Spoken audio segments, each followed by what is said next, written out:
My name is Jessica Webb-Ayer, and I'm a legal editor at BLR. Healthcare reform, which is also referred to as the Affordable Care Act, or the ACA, has been and will continue to be a big issue for employers. We are quickly approaching 2014 when one of the most publicized provisions affecting employers becomes effective. This is the Employer Responsibility Provision, which is also commonly referred to as the Play or Pay provision. Under this particular part of the ACA, employers with 50 or more employees may face penalties if they don't offer health insurance coverage or if the coverage they offer is insufficient. Only applicable large employers are subject to the Play or Pay provision of the ACA. An applicable large employer for a calendar year is an employer that employed an average of at least 50 full-time employees per month during the preceding calendar year. An employer's status as an applicable large employer for a calendar year is determined by adding together the total number of full-time employees and full-time equivalents in each calendar month in the preceding calendar year and dividing by 12. Although it will be obvious to many employers whether or not they are an applicable large employer without having to do a calculation, some employers who are sufficiently close to the 50-employee threshold may have to perform such a calculation. After making a calculation, if an employer has less than 50 employees, it is not an applicable large employer, and the pay or play provisions do not apply. However, if an employer has 50 or more employees, they are an applicable large employer, and the play or pay provisions do apply to them.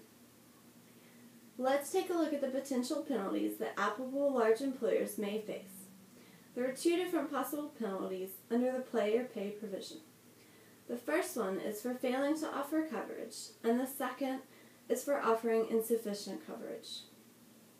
Let's look at the first potential penalty. If an applicable large employer does not offer coverage and has at least one full-time employee who uses financial assistance to obtain healthcare coverage through an insurance exchange, the employer is subject to the first penalty. The employer will be assessed an annual fee of $2,000 per each full-time employee. However, the first 30 full-time employees are not counted when assessing the fee. Let's move on to the second potential penalty. An applicable large employer may be subject to the second penalty if it offers coverage but does not offer coverage that, number one, is affordable, and number two, provides minimum value. Coverage under an employer-sponsored plan is affordable to a particular employee if the employee's required contribution to the plan does not exceed 9.5% of the employee's household income for the taxable year. A plan fails to provide minimum value if the plan's share of the total allowed costs of benefits provided under the plan is less than 60% of those costs.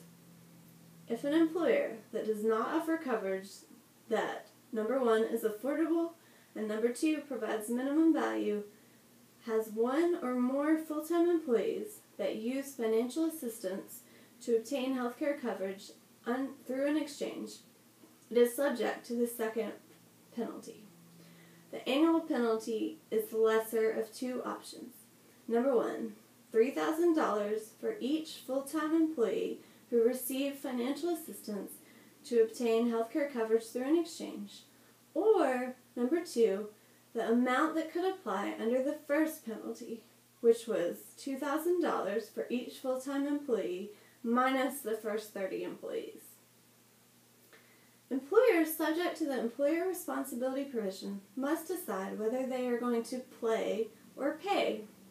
This may not be a clear-cut decision for employers. It will depend on each organization's facts and circumstances and may involve performing a cost-benefit analysis. BLR has created a new infographic to help navigate employers through this decision-making process. The infographic, the ACA Play or Pay Decision Guide, helps you determine whether you are an applicable large employer under the ACA and whether you will be subject to either of the penalties I discussed. It is available now at hr.blr.com. Thank you. I hope this information was helpful.